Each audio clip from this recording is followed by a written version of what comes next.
Ashamar kafuune kabajamtoota hordoftoota miidiyaa madda nageenyaa kabajnii fi jaalalli keenya bakka jirtan maratti isin haa ga'u jecha oduu har'aaf qabannee dhihaanne isinitti munqasifaana turaan ejersoo wallooti. Oduu keenya jalqabaatiin kaaba Oromiyaa godina Walloo aana Dawwee Harawaa keessatti Liyyuu Haayiliin Amaara mana qotee bulaa gubuun qoraan godhataa jiraachuun dhaga'ame. Bal'ina isaa Abdallaa Mewaan qindeeffate qaba. Ana Dawwee Harawaa keessatti Liyyuu Haayiliin Amaara mana uummataa diigee qoraan godhachaa jira. Walloo ana Dawwee Harawaa ganda Uranee Salaamaa keessatti Liyyuu Haayiliin mana barumsaa Haroo sadarkaa tokkoffaa kaampii godhatee taa'aa jiru mana uummataa diigee kaampiitti guuree bobeeffataa jira. Akka jiraattota naannoo sanirraa qulqulleeffannetti Liyyuu Haayiliin kun mana barumsa kaampii ergaa godhatee uummanni buqqa'ee qe'eedhaa baqateera. Mana uummanni keessaa baqate immoo cabsanii kaampiitti guurratanii bobeeffataa jiru. Manni barumsichaas erga tajaajila baruu barsiisuu dhiise kaampii waraanaa ta'ee bubbuleeraa jedhu. Tibboota darbe humnoonni waraanaa kun mana uummataa ganduma Uranee Salaamaa gooxii Sanqallee Harooreetiin Kataaroo Dhagaaggee Uranee fi Hinnaaroo ibiddaan barbadeessuun isaanii beekamaadha. Amma immoo uummanni gandarraa baqatee waan jiruuf manoota osoo hin gubatin hafan irraa qoraan godhatanii bobeeffataa jiru. Ergaa baga guyyaa goototaa eebila 15 bara 2022 ganna 37 geessanii jaallan hooggantoota fi qondaalota ABO mana hidhaa Burraayyuu irraa. Ergaa baga guyyaa gootota Oromoo eebila 15 bara 2022 ganna 37 geessanii jaallan hoogganotaa fi qondaalota ABO mana hidhaa Burraayyuu irraa. Jaallan erga baga geessanii uummata Oromoo bal'aa alaa fi keessa mana hidhaa Burraayyuu irraa dhaaman Jaal Mikaa'el Booran, Jaal Kennesaa Ayyaanaa, Jaal Lammii Beenyaa, Jaal Dr. Gadaa Oliiraa, Jaal Gadaa Gabbisaa fi Jaal Daawit Abdataati. Eebila 13 bara 2022 uummata keenya keessaa fi alaa hundaaf. Hunda dura uummanni keenya rakkoo walxaxaa fi ulfaataa murna impaayiratti bulchuun isinirra gahaa turee fi jiru.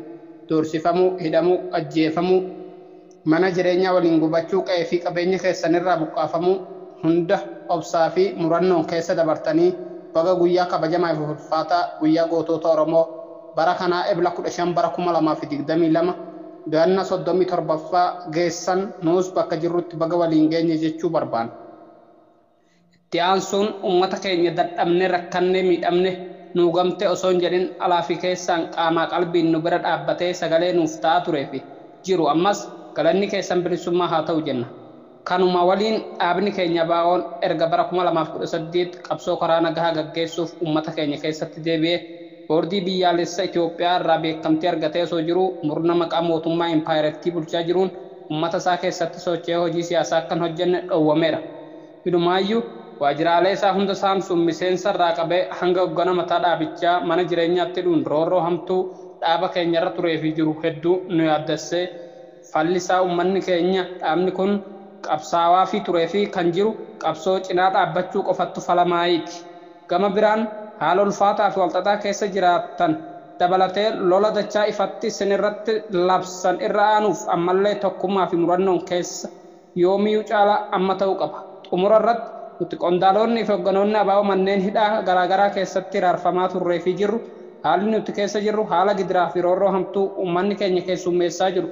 Gahuu baatus dhiibbaa qaamaa nu hidheen nurra ga'uun jireenyi mirga dimokiraasii hafnaan mirga namoomaa keenya dhawwatamnee dhibee garaagaraaf saaxilamnee mana yaalaa dhawwamnee haala hamaa fi rakkisaa keessa jira. Akka kanaan akkuma kanaan duraa sagalee ta'uun nuuf iyyaa turtan jaallannu waliin turan keessaa Jaal Battee Rugeessaa, Jaal Kennetaa Ayyaanaa fi Jaal Gadaa Gabbisaa dhibee garaagaraan dhukkubsatanii Jaal Batteen itti hammaannaan mirga wabiin bahuun ni yaadatama. Ammas nu keessaa Jaal Gadaa Gabbisaa dhibee turuun miidhamee rakkataa jira. Jaal Gadaan mana wallaansaa geessanii dhibee isaa qoratanii bu'aa qorannoo isaatiin dhibee turuu taayipii B jedhamuun qabamuun isaa Dr. Dawaa ajajee fi akka ciisee liqimsaa yaalamu ajajuus mana hidhaa irraa eeyyama ba'ee wallaanamuu waan dhabeef akka hamaa rakkachaa jira. Nyaata nyaataa hin jiru. Ol guuraa ol deebisa. Dawaa fudhatee liqimsuuf iddoon isaa kennataa miti. Haala amma keessa jiruun jaalli kun miidhamni isaa sadarkaa lubbuu dhabuutti deemee jennee yaaddoo hamaa keessa jira. Bifuma wal fakkaatuun miseensi shanee gumii sabaa ABO kan ta'e Jaal Abdii Raggaasaa ji'oota hedduu dura mooraa hiraarsaa galan dirree sololiyaatti waliin hidhamaa turre booda isaa fi jaallan biroo nurraa baasanii turan. Amma hanga mooraa san nu baasan Jaalabdii kophaasaa mooraa hiraarsaa sanitti akka deebisantu dhagahame. Jaalabdii namarraa kophaatti baasanii hiraarsaa sammuu irra gahaa jiru. Iddoon inni jiru ilma namaa miti bineensaafuu hin waamamu. Uummanni keenya haala jaalabdiin keessa jiru kana hubachuun caalmaatti sagalee ta'uufii qaba. Walumaa galatti uummanni keenya haala nu keessa jiru kana nu hubachuun dhiibbaa barbaachisu cufa taasisuun akka sagalee nuuf taatan gadi jabeessinee isin hubachiifna. Hogganootaa fi qondaalota baa'oo Ebla 13 bara 2022 mana hidhaa qajeelcha poolisii magaalaa Buraayyuurraa. Gaanfa Afriikaatti ergamaan addaa Ameerikaa fi itti aanaan isaanii har'a gara Finfinnee imalanii jiraachuun dhaga'ame. Bal'ina isaa akka itti aanutti isiniif dhiyaata. Gaanfa Afriikaatti ergamaan addaa Ameerikaa fi itti aanaan isaanii har'a gara Finfinnee galanii jiraachuun dhaga'ame. Gaanfa Afriikaatti ergamaan addaa Ameerikaa Deevid Sertiveldi fi itti aanaan ergama addaa Paayitoonnoobiif Ebila 13 bara 2022 gara Itoophiyaatti imaluun aanga'oota mootummaa bakka bu'oota dhaabbilee namoomaa fi dippiloomaatota waliin akka mari'atan ministeerri dhimma alaa Ameerikaa beeksisee jira. Daawwannaan kun carraaqqii Ameerikaan walaana dhaabsisuuf karaa gargaarsa namoomaa baasisu sarbamiinsa mirga namoomaa fi badii qaama hundaan godhame irratti qorannoo ifaa akka taasifamu akkasumas wal dhabdeen Itoophiyaa keessa jiru mariin akka hiikamu gochuuf taasistu itti fufiisa jedhamee eegama. Egaa kabajamtootaaf hordoftoota miidiyaa madda nageenyaa oduun har'aaf qabannee dhihaanne kana gammaa daawwattanidha. Qophiilee madda nageenyaatti fufaan gama kiyyaan nagaatti isiniin jedha.